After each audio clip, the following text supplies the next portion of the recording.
உலக ஒளிக்காக இந்த செய்தி வழங்கப்படுகின்றது. உலக ஒளியில் இணைந்திருக்கின்ற உங்கள் அனைவருக்கும் இனிய வணக்கங்கள். பேர்ட் லைட் என்கின்ற எமது செய்திக்கு நீங்கள் தருகின்ற ஆதரவுக்கு நன்றி. நீண்ட இடைவெளிக்கு பிறகு இந்த செய்தி உங்களுக்கு வழங்கப்படுகின்றது. அதாவது அஸ்வஸ்வ மற்றும் 11 மாவட்டங்களுக்கு விடுக்கப்பட்ட மிகப்பெரிய எச்சரிக்கை, நேருக்கு நேர் மோதிய பேருந்துகள் என்று சொல்லி பிரதானமாக செய்திகளாக காணப்பட போகின்றது. எனவே இந்த செய்திகளை பார்ப்பவர்கள் எமது காணொலிக்கு நீங்கள் புதியவராக இருந்தால் மறக்காமல் சப்ஸ்கிரைப் பண்ணுங்கள், ஷேர் பண்ணுங்கள், கமெண்ட்ஸ் பண்ணுங்கள், லைக் பண்ணுங்கள். அருகில் இருக்கின்ற வெள்ளைக்கொன்னை கிளிக் பண்ணி நாங்கள் போடுகின்ற காணொலிகள் அனைத்தையும் உடனுக்குடன் பார்க்கக்கூடியவாறான நோட்டிஃபிகேஷனை ஏற்படுத்திக் கொள்ளுங்கள்.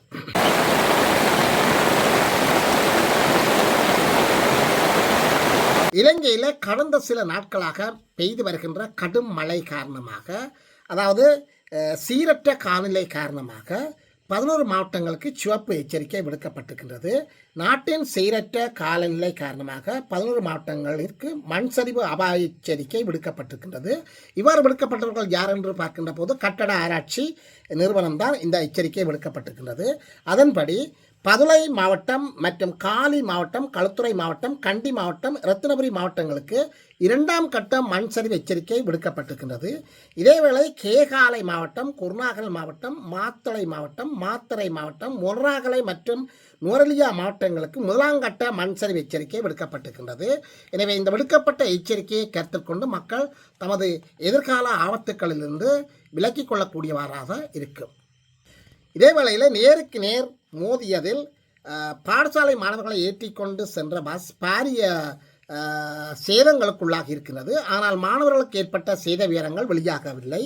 மாணவர்களை ஏற்றிச் சென்ற பேருந்தும் இலங்கை போக்குவரத்து சபைக்கு சொந்தமான பேருந்தும் நேருக்கு நேர் மோதியதில் இந்த பாதிப்பு ஏற்பட்டிருக்கின்றது. கொழும்பு கதிர்காம பிரதான வீதியில் திக்வெல்ல பொல்ஸ்கம முல்ல பகுதியில் உள்ள தனியார் ஆடை தொழிற்சாலை ஒன்றுக்கு முன்னால் தான் இந்த விபத்து நடைபெற்றிருக்கின்றது.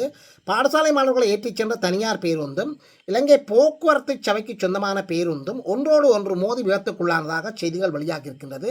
நேற்று காலை இந்த சம்பவம் இடம்பெற்ற போதும் சேத விவரங்கள் இன்னும் வெளியாகவில்லை. அடுத்த 3 ஆண்டுகளுக்குள்ள நலன்புரி கொடுப்பனவுகளிலிருந்து படிப்படியாக பல குடும்பங்கள் விடுவிக்கப்பட உள்ளது. எனவே இந்த செய்தி நலன்புரிகள் சம்பந்தமான ஒரு செய்தியாக பார்க்கப்படுகின்றது. இலங்கையில் அமுல்படுத்தப்பட்டு வருகின்ற இந்த நலன்புரி கொடுப்பனவுகள் 4 வகையாக வழங்கப்பட்டு வருகின்றது. அதன்படி இடைக்கால பிரிவுக்கு 2500 ரூபா, பாதிப்புக்குள்ளான குடும்பங்களுக்கு 5000 ரூபா, ஏழைகள் என்று சொல்லி வகைப்படுத்தப்பட்டவர்களுக்கு 7500 ரூபா, வறுமை கோட்டிற்கு கீழ் உள்ளவர்கள் என்று சொல்லி 15000 ரூபாய் என்று வழங்கப்பட்டு வருகின்றது. இவ்வாறு வழங்கப்பட்டு வருகின்ற இந்த கொடுப்பனவுகள் அடுத்த 3 ஆண்டுகளுக்குள் 2027ஆம் ஆண்டிலிருந்து 2029ஆம் ஆண்டு வரை படிப்படியாக பல குடும்பங்கள் நலன்புரி கொடுப்பனவிலிருந்து அக்குடும்பங்கள் விடுவிக்கப்பட போவதாக செய்திகள் வெளியாக இருக்கின்றது. அதாவது நிறுத்தப்பட போகிறது என்று சொல்லி செய்திகள் வெளியாக இருக்கின்றது. இந்த கருத்தை கூறியிருக்கின்ற ஒரு பிரதான அமைச்சர் யார் என்று பார்க்கின்ற போது கிராமிய அபிவிருத்தி மற்றும் சமூக பாதுகாப்பு சமூக வலுவூட்டல் பிரதி அமைச்சர் வசந்த பியதிச என்ற அமைச்சர் இந்த கருத்தை கூறியிருக்கின்றார்.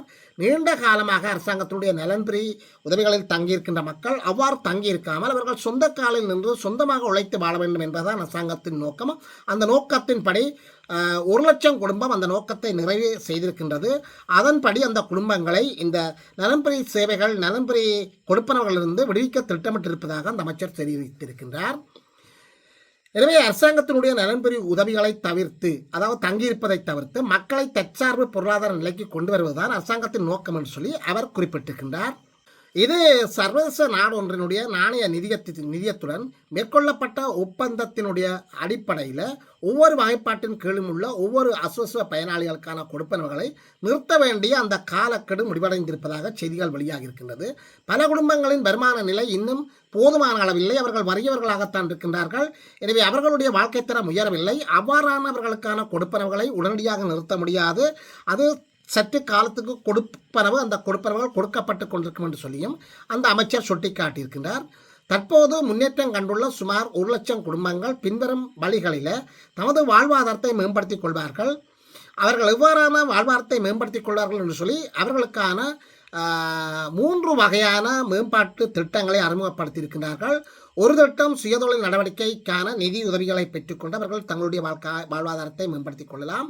அடுத்தது அந்த நிதியுதவியில் மானியங்கள் என்று சொல்லி பல்வேறு உதவி திட்டங்களை வாங்கி கொண்டு அவர்கள் தங்களுடைய வாழ்க்கை தரத்தை மேம்படுத்திக் கொள்ளலாம்.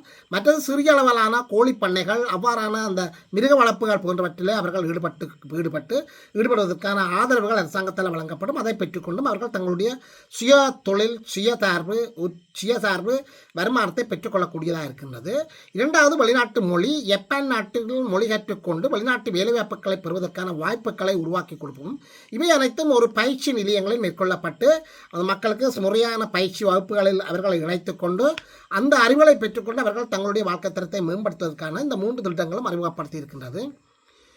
அசோசிய திட்டம் ஆரம்பத்தில் இந்த அசோசிய திட்டம் 2023ஆம் ஆண்டு தான் அறிமுகப்படுத்தப்பட்டிருக்கின்றது. அது அமைச்சர், அதாவது முன்னாள் ஜனாதிபதி ரணில் விக்ரமசிங்கவால் தான் அறிமுகப்படுத்தப்பட்டிருக்கின்றது.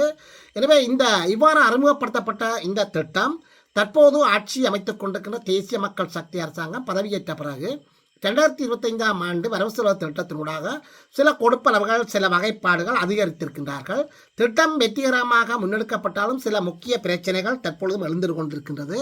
அந்த பிரச்சனைகள் என்னவென்று சொல்லி நாங்கள் பார்க்கின்ற போது, தகுதியுள்ள பல ஏழை குடும்பங்கள் இன்னும் இந்த அசோசிய பட்டியலில் சேர்த்துக் கொள்ளப்படவில்லை என்று சொல்லி மிகப்பெரிய ஒரு குற்றச்சாட்டு இருக்கின்றது.